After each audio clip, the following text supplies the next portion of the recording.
as I told you that we'll have a little bit of introduction of different types of wind forces that we have on structures, what type of characteristics that wind loads have, and how do they convert into our design basics. And then recently, around 4 years, 5 years back, substantial modification has been done in our wind code.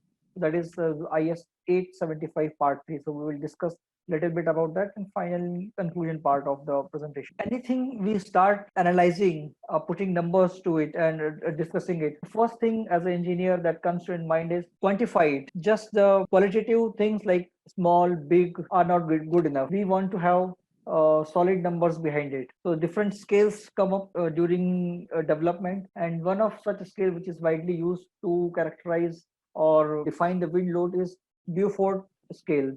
So it has 12 categories of different types of wind load, starting right from the calm till the hurricane level. So you can see that calm and then light air, and then breeze itself is a 4 or 5 category: light breeze, gentle breeze, moderate breeze, fresh breeze, and strong breeze. And the next category is gale, near gale, gale, and strong gale. And then two categories for storms and violent storm. And anything beyond the velocity of violent storm is called hurricane. So you can see on vertical scale, meter per second speed is given for different types of loads, different type of wind that we call in this Beaufort scale. So just to give you the perspective that what is the meaning of say 5 meter per second wind, 15 meter per second of wind, that we don't see on a day-to-day basis. Like we talk about weight, we understand that how much is the 15 kg, how much is the 18 kg or 50 kg. Similarly, we understand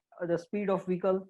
We can easily differentiate between 50 kilometer per hour vehicle driving versus 15 kilometer or 80 kilometer or 100 kilometer. But wind speed is something it's not very common. I have extracted wind forces from the Navi Mumbai area. You might be aware that there was a heavy wind event in Navi Mumbai and Mumbai region on 5th of the August, 5th of this month, and we have seen a damage of you can see on the bottom screen, bottom left side, there's a original DY Patil Stadium, and how that its roof has crumbled to the window right of that. What type of wind forces have done that? So if you see at the 5 on the 5th August around evening 4 p.m. or 5 p.m. time, the wind speed was not much. The wind basic speed was 7.5 and wind gust was 12.5. So what is the meaning of gust and basic wind speed? So you might be aware that usually we have wind flowing in one direction, but there are always some up and down. Wind is not something just like you while you drive, you maintain sometimes if the road is good and free flowing, you can have a constant speed of 50, but 50 is not exactly 50 at the same at all time. So it may be 45, it may be 48, it may be 52, it may be 55. So that variation above the average is called gust. So 50 kilometer per hour in your bike speed or car speed, that is called bike speed, and then fluctuation little bit up and down, that is called gust. So here we see that in the evening time on 5th August, the basic wind speed was, and this wind speed is for at the 10-meter height from the ground level. It was about 7.5, and gust, if you include the gust factor, it turns out to be around maximum is around 12.5. And what the 12.5 meter per second has resulted into, you can see in the bottom left and right pictures. The bottom right picture is from JNPT, Jawaharlal Nehru Port Trust. These were the cranes. You can still see 2-3 cranes standing, and the 3 cranes are pulled down by those wind forces. So why did this happen? Are the wind forces are so much these structures couldn't survive, or it is something else? Let's compare that day's event. Wind zone, the zone in which the wind was blowing that day was 5 to 15, and that is nowhere close to a storm or even strong gale. At the upper boundary, it was a near gale. So this is something that we understand from that day's event, that how things were going on for Navi Mumbai region. Now let's go back to several decades ago. This is I'm showing a YouTube clip for a video from US. This was Tacoma Narrow Bridge in Washington, USA. This event happened in 1940. The newly opened bridge was damaged by wind. Let's see how that happened. Tacoma Bridge, Washington, opened only a few months ago, was built at a cost of over $6 million. But misfortune overtakes the great structure. These are some of the most amazing pictures ever recorded by a newsreel. The actual collapse of the world's third largest suspension bridge.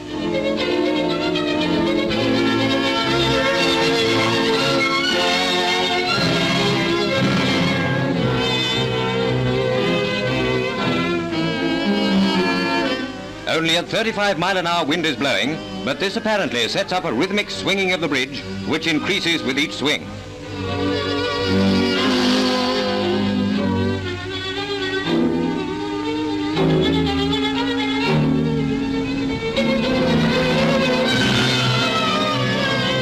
Finally, the swinging road and the suspension cables give way and plunge into the water below. Fortunately, the only casualties were a car stalled on the bridge and a dog.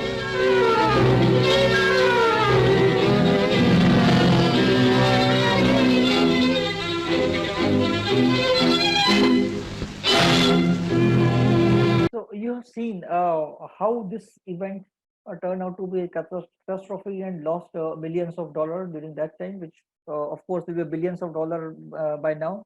And the wind speed, what you see here is just 19 meter per second.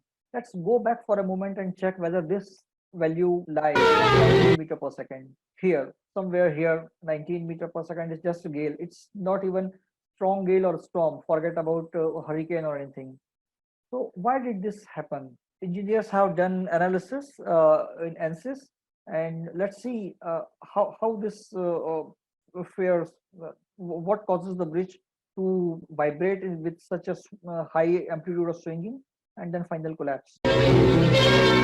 You see most of the wind speed is in yellow region, so that is between 15 or near 20, and then how slowly amplitude builds up because of a resonant effect of wind. Somehow the wind speed and its frequency match with the frequency of that bridge span, and you can clearly see how with each cycle of oscillation the bridge is rotating or oscillating violently. So there are some peculiar wind load characteristics that are not common with the either dead loads or earthquake loads. So what are these main things? One thing is height variation. So when you have a taller building, as you go high and high, wind speed increases, but does it increase till any amount of height you go, or after some time it starts decreasing, or it remains constant? That we will see. Second thing is about gust or turbulence. So as I told you that wind speed is not constant. Even if it's a gentle breeze blowing, there is some up and down in the wind motion. So that is called gust. That is vortex shedding is an interesting phenomenon where we see how a simple structure, when it is affected by vortex shedding, it can cause a severe damage. Then there is a geometric specific thing. Of course, everybody knows that a circular body resisting flow, it may be airflow, it may be any liquid flow, it will be very efficient in resisting that thing. But if it's a rectangular or square thing, it will have to resist much more force. And then one particular specific thing about wind is it's not only affected by its own nature, the size and shape of the building, but also what's going on in your surrounding. Do you have much taller building than yourself? It's an open terrain, or whether there are something which is increasing the wind speed in your particular zone. So let's see all those specific characteristics one by one. So here is a height variation. So what we see here is Vz gives the variation of velocity with respect to height z, and that is Vg into some factor. So Vg is constant. After Vg is a constant value, and we see that for different terrain, whether it is open sea, windward coast, or top of the hill, or maybe sheltered leeward coast, Vg becomes constant after some amount of height, some amount of height as you attain. So that particular height is called Zg. So Zg is the height after which a wind speed is constant, and this is the formula to represent how these things vary. Wind speed vary. So that is specific to a height specification, that depending on where you are located, whether you are in open sea or whether you are in the coastal region or city or hill area. So you see a lot of these factors in your IS code, which cause you to, which makes you to incorporate all these changes. Second thing is gust, as I told you, that average wind speed, and then there is a plus minus fluctuation. So that fluctuation is with respect to time, as you can see on the graph on the left side, that we have, as we move forward into time, speed the speed goes up and comes down. And at the same time, that is also a height variation. So when you have wind blowing at different heights, so it's basically 3D effect. So whatever wind speed, basic wind speed you have at say 5-meter level, there will be plus minus due to a gust, and the same thing is happening for entire height of the building. So the gust effect is very important. And then there is something called vortex shading. So what happens if you an image, a GIF image, this the fluid is being flown from left to the right, and it structs a constant fixed cylinder, and just because of the presence of that cylinder, there is a flutter in the fluid. It goes up and down, or left or right, you can say. So this is the same thing which you see when there is a wind and you have a flag. It's why flag moves from left and right while the wind is moving in one direction. That this is the reason that this phenomenon is called vortex shading.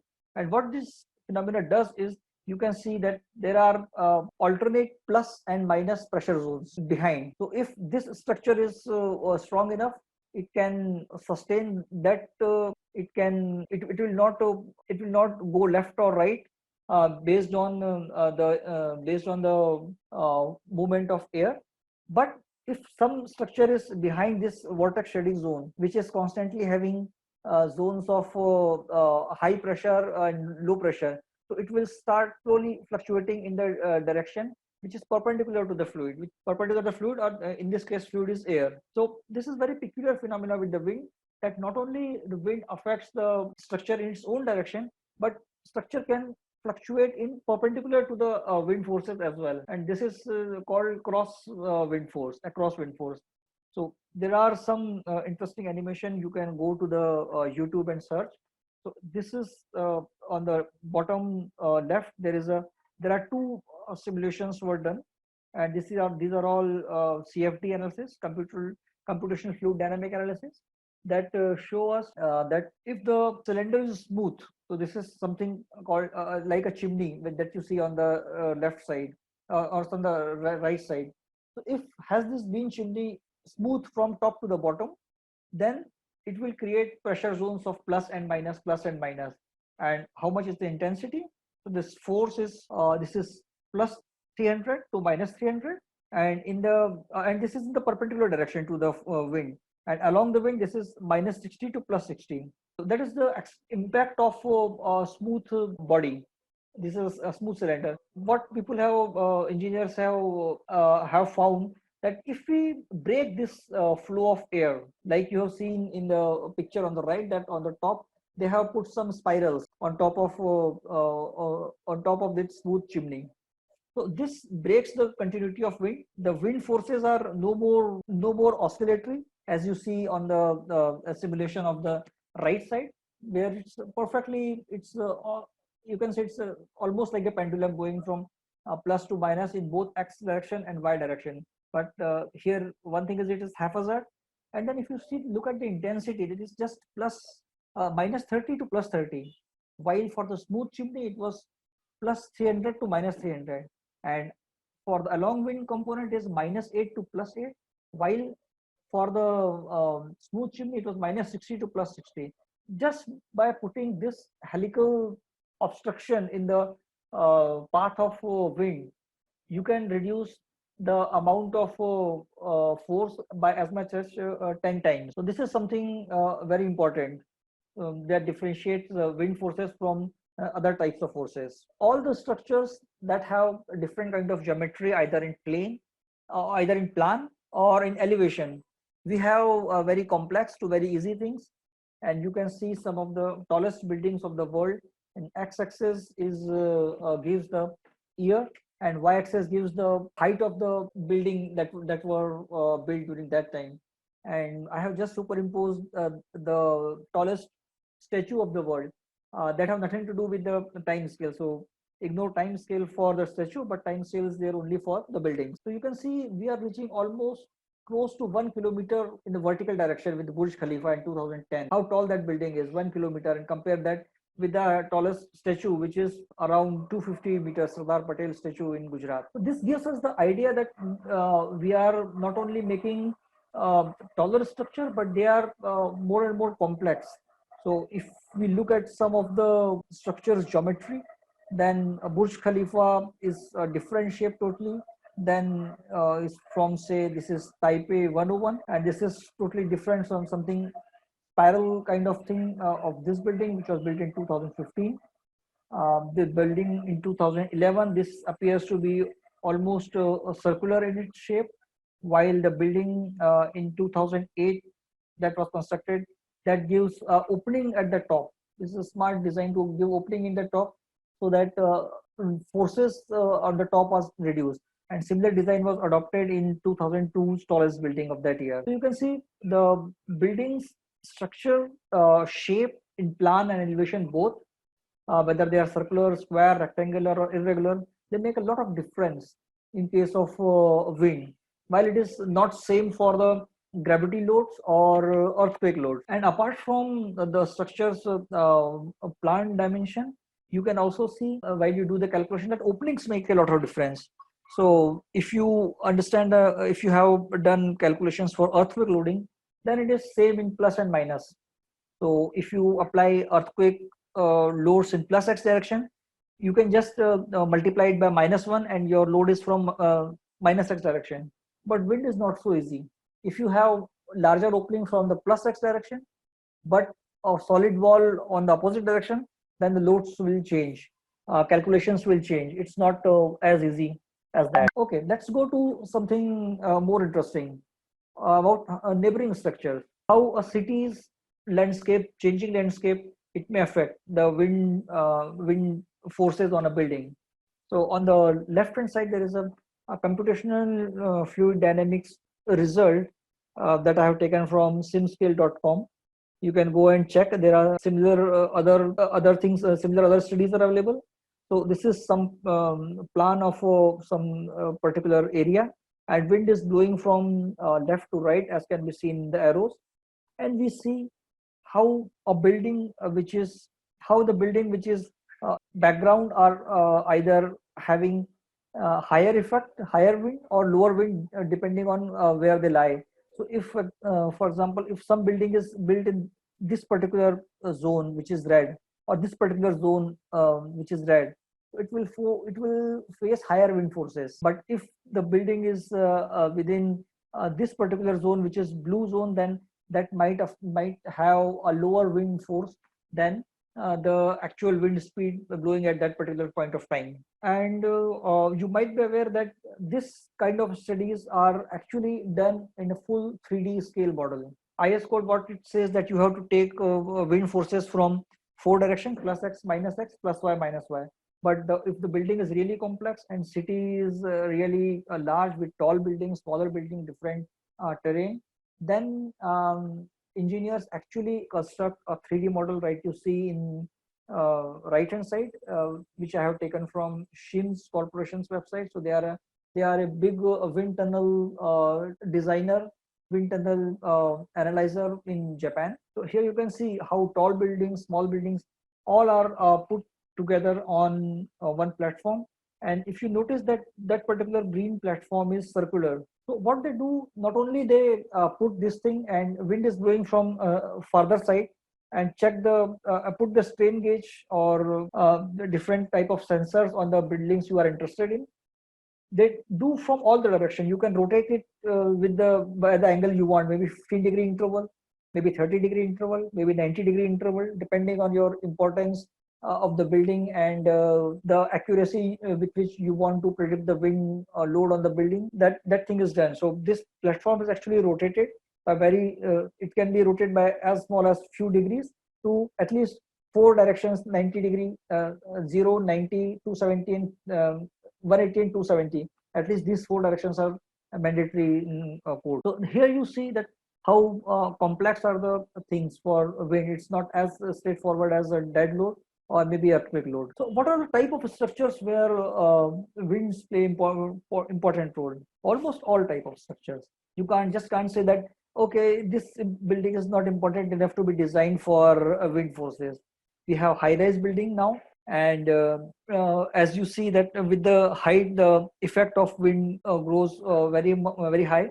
And then bridges, we have seen actual live example that how bridge collapse for improper design for resonance part of thing. That we see, I have shown you one example that if chimney is not properly designed, how disastrous force it may have because of its own interaction with the fluid. It's not that wind is very high or something else is adding problem to the building. Its own thing. Similarly, cooling towers, you might have seen parabolic very high tall cooling towers.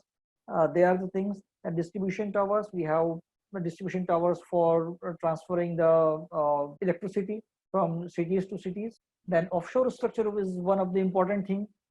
And finally, the stadium, as we have seen in the very first image, that stadium roof collapsed because of wind forces. While today we are not going to the detail of design code, but I just want to touch that how Indian code has built up and how they incorporate wind forces in your analysis. So here we see that IS 875 part 3 is where you can find out the wind load. The first published load was 1957. At that time, even seismic load was part of this code 875. And later on, when it was first revised as a 1964 code, they decided to have a separate code for seismic load. But for dead load, live load, and wind load, imposed load are kept in 875. Then there was a second revision which was issued in 1987, and the latest revision is 2015 revision. And we have two amendments for this issued after the code revision. So it's very important to not only look for the codes, but also look for the amendment. And there is one good news that recently Bureau of Indian Standard has decided to give it for free. All the PDFs can be downloaded free of cost from the website, which I think Roshan can share with you in the chat, and you can just copy it for your record. You can create a login over here to standardsbis.bsbs.com, and you can get all the latest codes. Not only codes, but it's also important to have their amendments, because there are sometimes there is a printing issue, or sometimes there is one clause added later. So for all these things, you should have code as well as its all amendments. Now, once we go to the codal provisions, let's refer back again to the first scale that we had seen. That what are the recommendatory wind forces for the India? You see the wind map. You might have already seen during your courses that Indian code has 6 different basic wind speed depending on the area you are designing the structure for, and that is 33, 39, 44, 47, 50 and 55 meter per second, and all of them come under hurricane level. So even if what you think might be the most calm zone, which is probably here you can see in the map, is most of the Karnataka and some part of Maharashtra and neighboring state, even that for that particular region, wind is already in the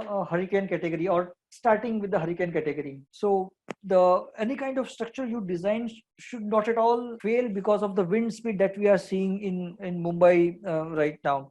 So for example, we have seen that in the Mumbai region, Navi Mumbai region, wind speed was merely 15 or 18 meter per second. So it was not even half of the speed that is recommended for Mumbai. If you see the Mumbai in the map, that is the light blue zone, and light blue zone is 44 meter per second. And here we had with just 15 or 17 meter per second.